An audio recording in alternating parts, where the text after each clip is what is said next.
یہ ریڈیو ہمالیہ ہے۔ آج جنوری 2024 کی 10 تاریخ اور ہمارے اسٹوڈیو کی گھڑیوں میں شام کے 4 بجے چاہتے ہیں۔ اب آپ ڈاکٹر امجد ایوب مرزا سے خبریں سنیے۔ جموں کشمیر جوائنٹ عوامی ایکشن کمیٹی کی 5 فروری کی ہڑتال کی کال کو سبوتاژ کرنے کے لیے پاکستانی قبضے والے جموں کشمیر میں موجود پاکستان کا ایک اور سہولت کار سامنے آ گیا ہے۔ یہ شخص راجہ رفاقت حسین ہے اور یہ تنظیم تاجران کا ترجمان ہے، جو کہ مرکزی انجمن تاجران کے مقابلے پر قائم کی گئی پاکستانی ایجنسیوں کی پیداوار اور شوکت نواز میر صدر انجمن تاجران کے شدید مخالف ہیں۔ معاف کیجیے گا۔ یاد رہے کہ شوکت نواز میر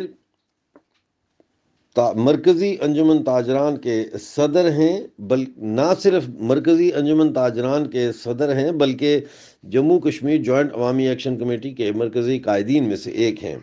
جموں کشمیر میں پاکستانی سہولت کاروں اور جہادیوں کی فہرستیں تیار ہو رہی ہیں۔ ریڈیو ہمالیہ انٹیلیجنس ایجنسی کی کھوج کے مطابق اس بات کا خدشہ ہے کہ عبدالرزاق خان اور راجہ رفاقت حسین سمیت کئی پاکستانی سہولت کاروں کو عنقریب پاکستان کی خفیہ ایجنسیاں خود ٹارگٹ کریں گی۔ دوسری جانب جموں کشمیر جوائنٹ عوامی ایکشن کمیٹی اپنے 31 مطالبات کو لے کر 5 فروری کو ہڑتال کا اعلان کر چکی ہے، جس کی حمایت میں Jammu Kashmir peoples national party نے 5 فروری کی جموں کشمیر جوائنٹ عوامی ایکشن کمیٹی کی شٹر ڈاؤن پہیہ جامہ ہڑتال کی مکمل حمایت کا اعلان کیا ہے۔ Jammu Kashmir peoples national party کے رہنما وقار حسین کاظمی نے کہا ہے کہ تاجروں کے درمیان پھوٹ ڈالنے کی کوشش کی جا رہی ہے، لیکن peoples national party, Kashmir national student federation, national trade union اور نیشنل ٹرانسپورٹ یونین نے 5 فروری کی حمایت کا اعلان کر دیا ہے۔ آٹے کا کوٹا کم کرنے کے بعد پاکستانی قبضے والے جموں کشمیر کے شہر راولاکوٹ میں احتجاج کا اعلان کر دیا گیا ہے۔ پونچھ اور مظفر آباد ڈویژن میں 200 ٹن ایلوکیشن کم کر دی گئی ہے، جبکہ آبادی میں اضافہ ہو چکا ہے۔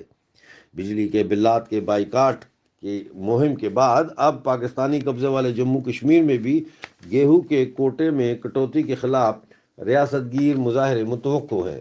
یاد رہے کہ 3600 کی آبادی کے لیے 15 دن بعد صرف 40 بیگ آٹا دیا جاتا ہے، جس میں سے 20 بیگ کونسلرز کو دیے جاتے ہیں۔ پاکستانی قبضے والے جموں کشمیر میں پینشنرز ایسوسی ایشن نے ریاست گیر احتجاج کی تیاریاں شروع کر دی ہیں۔ پاکستانی قبضے والے جموں کشمیر میں سرکار نے بیوہ بہن بیٹی پینشن بند کر دی ہے۔ Mother and child health care MNCH کے ملازمین نے 16 جنوری کو کفن پوش احتجاج کا اعلان کر دیا ہے۔ احتجاج مظفر آباد میں کیا جائے گا۔ 16 سال سے محکمہ کے 1218 ملازمین خدمات سر انجام دے رہے ہیں، لیکن ان کو برطرف کر کے من پسند بھرتی کرنے کا منصوبہ بنایا جا رہا ہے۔ پاکستانی قبضے والے گلگت بلتستان میں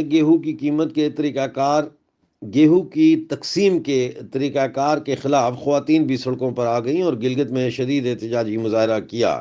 آٹا ڈیلروں کی طرف سے 2 خاندانوں کے بیچ آٹے کا ایک تھیلا دینے سے جھگڑا شروع ہوا۔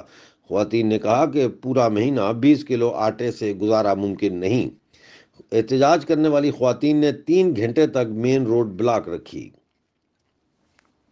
پاکستانی قبضے والے گلگت بلتستان میں گیہوں کی قیمت میں اضافے کے خلاف عوامی ایکشن کمیٹی استور کے مظاہرین منفی درجہ حرارت سخت سردی کے موسم میں گزشتہ کئی ہفتوں سے گیہوں سبسڈی کے خاتمے اور قیمتوں میں اضافے کے خلاف سڑکوں پر سراپا احتجاج ہیں۔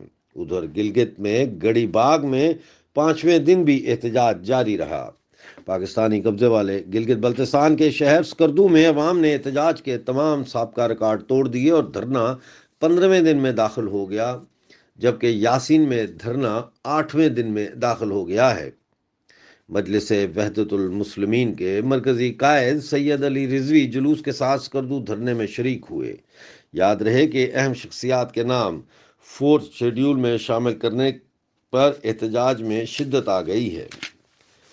خیبر پختونخوا کے شہر لکی مروت میں نامعلوم افراد نے گھر میں گھس کر فائرنگ کر کے 10 افراد ہلاک کر دیے ہیں۔